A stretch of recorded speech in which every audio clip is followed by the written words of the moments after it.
Crime victims worry they won't get help after tragedy. We should feel secure, but we don't. What we uncovered inside 2 newly filed bills in Florida. Live at 6. CBS 47 Fox 30 Action News Jax starts right now. Today, victims of gun violence and their advocates came together to speak out against 2 controversial bills. If passed, they could impact future victims of crime in apartment complexes in Florida. Action News Jax' Nick Gibson is downtown. Nick, the people you talk to are concerned that this could hurt renters. Yeah, because they are actually in fear if this bill was to pass that it could take away from added security and added security in apartment complexes and also businesses. 2 Florida bills being considered in Tallahassee that would change how victims and their families could receive compensation after a crime is committed and also impact how security is handled at businesses and apartment complex properties. In doing so, that continues to leave victims holding the bag for the financial needs that they have. The 2 bills that they mentioned today are House Bill 837 and Senate Bill 236.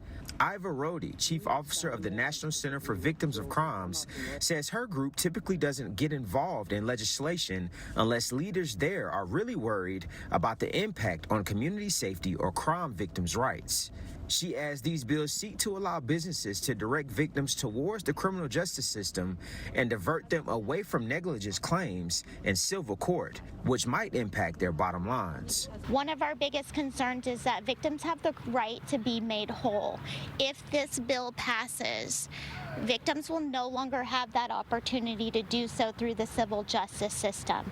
Another House bill, HB 1165, provides owners or operators of multifamily complexes with protections against liability in certain situations.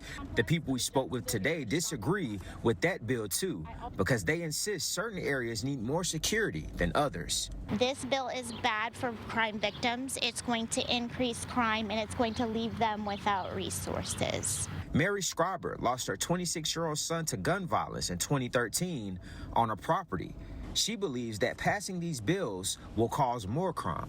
It's not having the sufficient security for patrons coming into your building.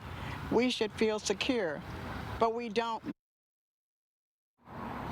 Now, Scriber also adds that victims, if this bill was to be passed, that victims would also be re-victimized. For local coverage you can count on, reporting from downtown Jacksonville, Nick Gibson, Action News Jax.